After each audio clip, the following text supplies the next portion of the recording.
दोस्तों स्वागत है आपका मेरे YouTube चैनल इंग्लिश बाबू पर। और आज मैं फिर हाजिर हूँ आपके साथ एक नई स्टोरी लेकर।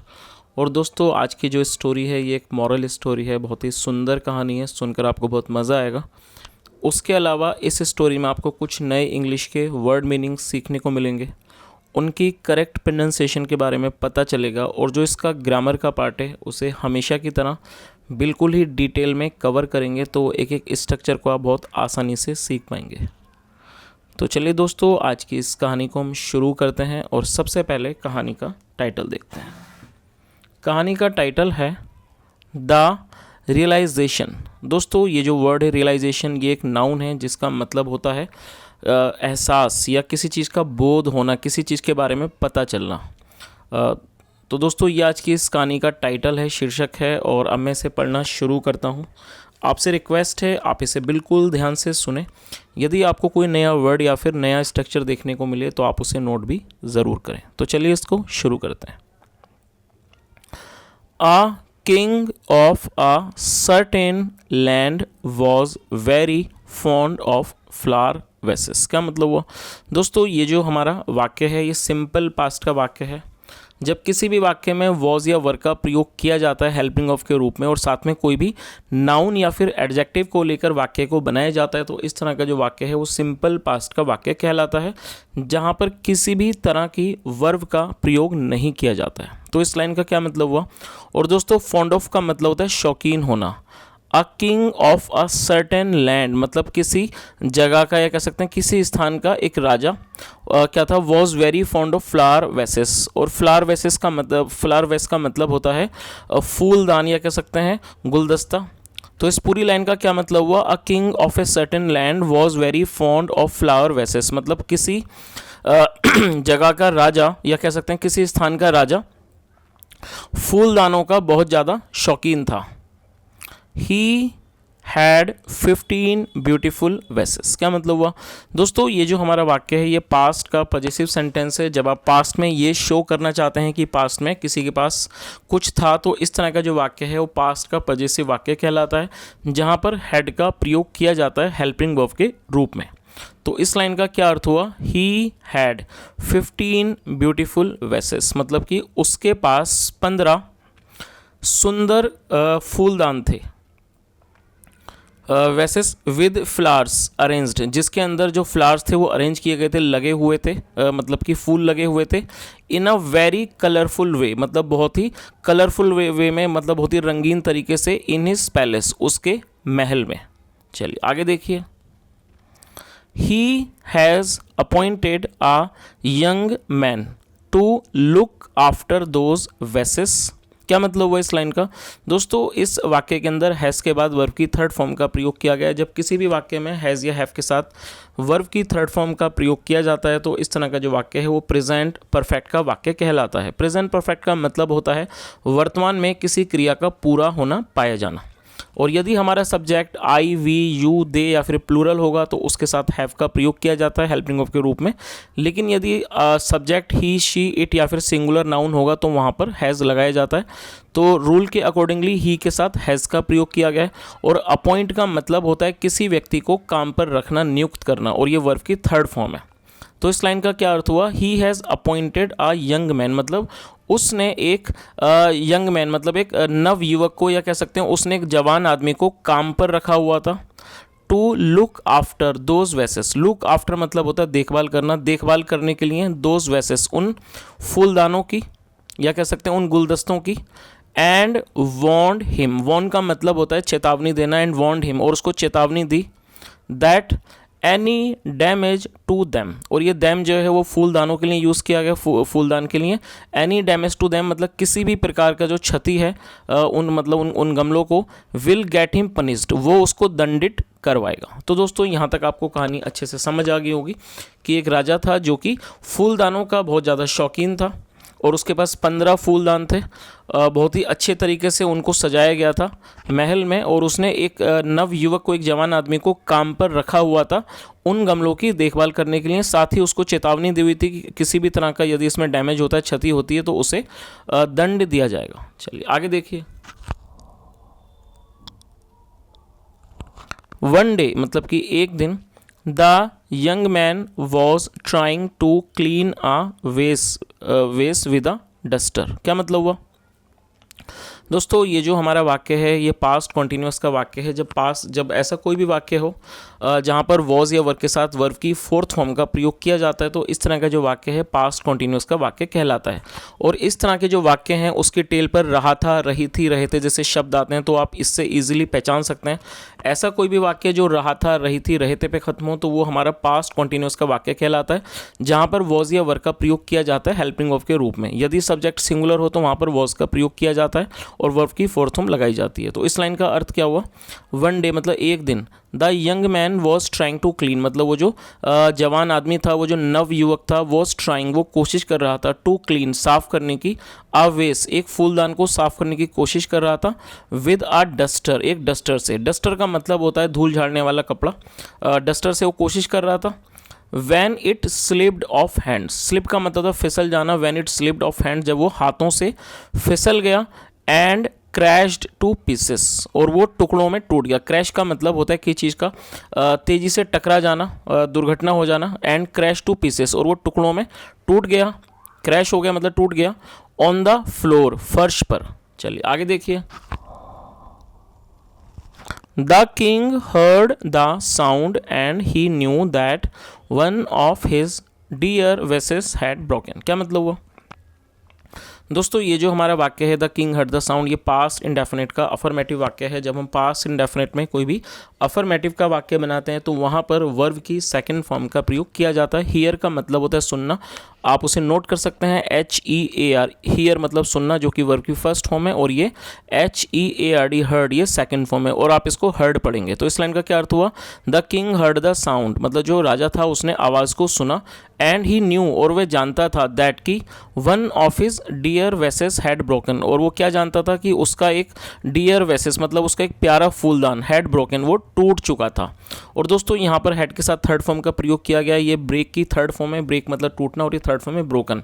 तो ये पास्ट परफेक्ट का वाक्य है कि टूट चुका था। तो इस पूरी लाइन का क्या अर्थ हुआ कि जो राजा थे उन्होंने आवाज़ को सुना और वो जानते थे कि उनका एक प्यारा जो फूलदान था वो टूट चुका था। चलिए आगे देखिए।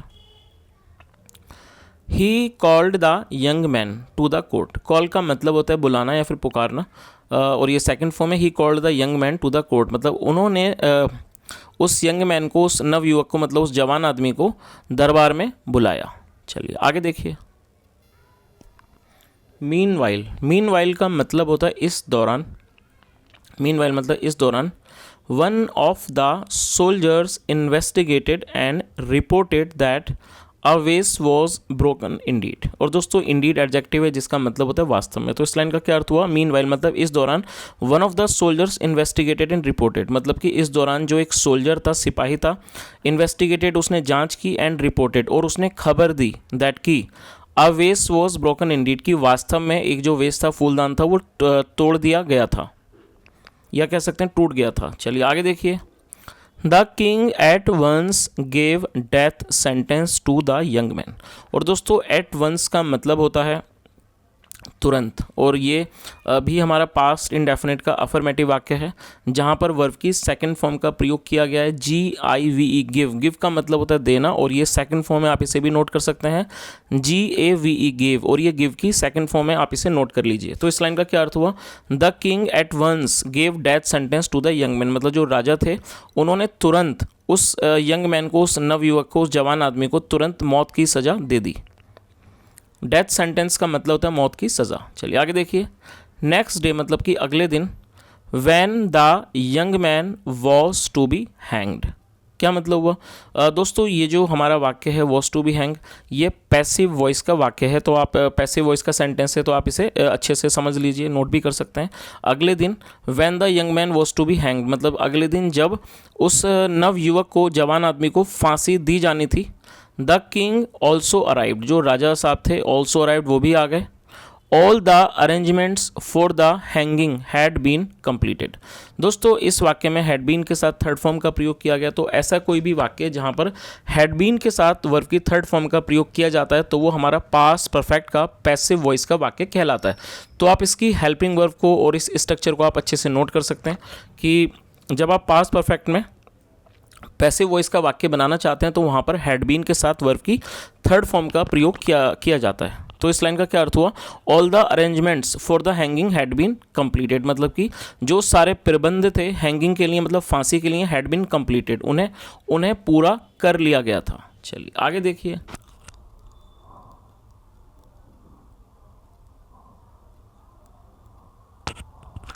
As law demanded, the king asked the young man of his last wish। क्या अर्थ हुआ, as law demanded मतलब कि कानून के अनुसार, जैसे कि इस चीज़ की डिमांड होती है, मतलब कानून के अनुसार जो मांग होती है।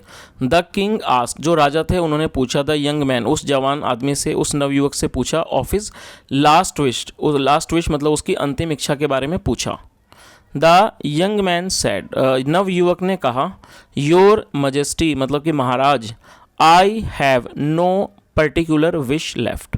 लेफ्ट का मतलब होता है बची हुई, तो उसने क्या उत्तर दिया, I have no particular wish left, मतलब मेरी कोई भी ऐसी पर्टिकुलर मतलब कोई विशेष इच्छा बची हुई नहीं है, कोई भी ऐसी विशेष इच्छा नहीं है।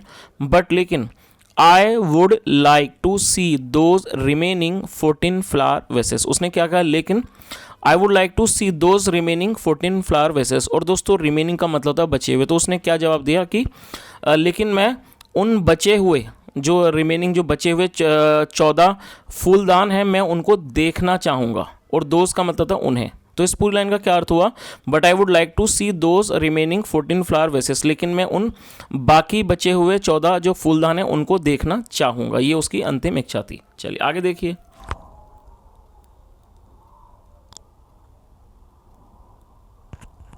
The king sent some soldiers to the palace. और ये दोस्तों ये भी पास्ट इंडेफिनिट का अफर्मेटिव वाक्य है, और ये सेंड की सेकंड फॉर्म है, सेंड मतलब भेजना, और सेंट सेकंड फॉर्म है। The king sent some soldiers to the palace, जो राजा साहब थे उन्होंने कुछ सिपाहियों को महल पर भेजा। And got the flower vases brought, और उन्होंने जो ये फ्लावर जो वेसेस थे उनको मंगवा लिया। गॉट द फ्लावर वेसेस मतलब जो ये फूलदान थे उनको मंगवा लिया, टू द हैंगिंग प्लेस, फांसी देने वाले स्थान पर। हैंगिंग प्लेस मतलब फांसी देने वाला स्थान। They were placed before the young man, और दोस्तों ये जो दे फूलदान के लिए प्रयोग किया गया, देवर प्लेस, और प्लेस का मतलब तो रख देना, और ये भी हमारा पास्ट इंडेफिनिट का पैसिव वॉइस का सेंटेंस है। They were placed before the young man मतलब उनको उस जवान नवयुवक के सामने रख दिया। किसे रख दिया गया, उन गमलों को। चलिए आगे देखिए। किंग सेड, राजा ने कहा, लुक एट देम मतलब कि उनको देखो। यू वॉन्ट गॉट, और दोस्तों ये गॉट है, लेकिन यहाँ पर इसको कहानी के अनुसार गेट होना चाहिए, शायद मिसप्रिंट हो सकता है, तो आप इसे गेट ही मानकर चलें। You won't get another chance, क्या मतलब हुआ दोस्तों, ये वॉन्ट है, और वॉन्ट का मतलब होता है विल नॉट, और ये फ्यूचर इंडेफिनिट का वाक्य है। तो उन्होंने क्या कहा, लुक एट देम कि इनको देखो। You won't get another chance मतलब आपको दूसरा मौका नहीं मिलेगा। चलिए आगे देखिए। The young man started at them for some time, stared at them for some time. दोस्तों स्टेयर का मतलब होता है घूरना, तो जो यंग मैन था क्या करा उसने, stared at them for some time, उसने उनको कुछ देर घूरा। Then he snatched lathi from a guard's hand, फिर उसने क्या करा, स्नैच मतलब छीनना, उसने लाठी छीन ली। फ्रॉम ए गार्ड, एक सुरक्षाकर्मी के हाथों से उसने लाठी छीन ली। And broke all the vases with quick blows, और उसने जल्दी जल्दी, क्विक ब्लो मतलब उसने जल्दी जल्दी चोट मार के उन सभी को, ब्रोक ऑल द वेसेस उन सभी फूलदानों को तोड़ दिया। चलिए आगे देखिए, आगे क्या होता है। The king raised in anger, जो राजा साहब थे रेज्ड इन एंगर वो गुस्से के आवेश में आ गए। एंड स्क्रीम्ड, और चिल्लाए, स्क्रीम मतलब चिल्लाना, और सेकंड फॉर्म है एंड स्क्रीम्ड और चिल्लाए। You rascal why did you do that, क्या कहा उन्होंने, यू रास्कल मतलब तुम बदमाश, why did you do that तुमने ऐसा क्यों किया। द यंग मैन सैड, वो जो यंग मैन था, वो जो जवान आदमी था, उसने कहा, O king Raja, I did मैंने किया, what I must have done जो मुझे अवश्य ही करना चाहिए था। I have saved the lives of 14 persons, और ये भी हमारा प्रेजेंट परफेक्ट का वाक्य है, यहाँ पर हैव के साथ थर्ड फॉर्म का प्रयोग किया गया है। सेव का मतलब बचाना, तो उसने क्या जवाब दिया कि मैंने वही किया जो मुझे करना चाहिए था। I have saved the lives of 14 persons मतलब मैंने 14 लोगों के जीवन को बचा लिया है। The king asked a little calm down, the king asked a little calm down how, और जो राजा थे उन्होंने थोड़ा सा शांत होकर पूछा, कैसे। ब्रेकिंग ऑफ वन वेस गॉट मी डेथ। उसने क्या कहा कि ब्रेकिंग ऑफ वन वेस गॉट मी डेथ मतलब एक फूलदान का टूटने से गॉट मी डेथ, मुझे मौत मिली, मुझे मृत्यु मिली, या कह सकते हैं मुझे मौत मिली। Some day or other, some day or other मतलब किसी ना किसी दिन। Those vases were bound to break, मतलब क्या इस लाइन का अर्थ हुआ, किसी ना किसी दिन उन बाकी जो वेसेस हैं फूलदान है, were bound to be break मतलब उनको भी टूटना ही था। सम हाउ कैसे भी, और अदर मतलब कैसे ना कैसे उनको टूटना ही था। And 14 persons would been hanged for them, और 14 लोगों को उसके लिए मतलब कि फांसी दे दी गई होती। नाउ अब ओनली आई विल डाई, सिर्फ मैं मरूंगा। द किंग वॉज इंटेलिजेंट, जो राजा साहब थे वॉज इंटेलिजेंट, वो समझदार थे, बुद्धिमान थे। He thought over the young man's remark, और उन्होंने सोचा किस बारे में, over the young man's remark, ये जो इस जवान आदमी की जो टिप्पणी थी उसके ऊपर उन्होंने विचार किया, उन्होंने सोचा। The young man was pardon of, और दोस्तों पार्डन का मतलब होता है माफ़ कर देना, माफ़ी दिया जाना। The young man was pardon of, वो जो जवान आदमी था उसे माफ़ी दे दी गई। And given an honourable post in the court, और उसे दरबार में एक ऑनरेबल मतलब एक सम्मानजनक पद दे दिया गया। चलिए दोस्तों, अब इस कहानी का हम जो इस कहानी का मॉरल है वो भी एक बार देख लेते हैं। इसका क्या मॉरल है। Are decision taken in anger is never correct, क्या अर्थ हुआ इस लाइन का। Are decision taken in anger is never correct मतलब जो डिसीजन होता है, जो निर्णय होता है जिसको गुस्से में लिया जाता है, इज नेवर करेक्ट, वो कभी भी ठीक नहीं होता है, उचित नहीं होता है, सही नहीं होता है। A cool mind is required to consider the matter, और एक कूल माइंड मतलब एक शांत दिमाग की ज़रूरत होती है, रिक्वायर्ड मतलब ज़रूरत होती है, टू कंसीडर समझने के लिए, द मैटर मतलब उस मामले को, वेयर जहाँ life and death of other persons is involve, जहाँ पर दूसरे लोगों की ज़िंदगी और मौत जो है वो उसमें शामिल हो। तो दोस्तों ये आज की एक बहुत छोटी सी कहानी थी, और मैं उम्मीद करता हूँ कहानी का जो मॉरल है आपको बहुत अच्छे से समझ आया होगा। जो राजा साहब थे शायद वो बहुत ज़्यादा गुस्सेबाज थे, उन्होंने एक बहुत छोटी सी बात के लिए उस जवान आदमी को सज़ा दे दी, लेकिन वो जो व्यक्ति था वो भी काफ़ी समझदार था। उसने अपनी समझदारी से राजा साहब को ये एहसास दिलाया कि गुस्से में कोई भी निर्णय कभी भी नहीं लिया जाना चाहिए, और गुस्से में लिया गया निर्णय कभी भी उचित नहीं होता है। तो दोस्तों ये आज की एक अच्छी सी कहानी थी। मैं उम्मीद करता हूँ आपको कहानी अच्छी लगी होगी। यदि कहानी अच्छी लगी हो, मेरा पढ़ाने का प्रयास आपको पसंद आया हो, तो आपसे रिक्वेस्ट है वीडियो को लाइक करें, शेयर करें, चैनल को जरूर सब्सक्राइब करें। और दोस्तों यदि आज की इस स्टोरी में आपने कोई भी नया वर्ड सीखा हो तो कमेंट के माध्यम से ज़रूर बताएं। सुनने के लिए thank you so much. Have a nice day and bye.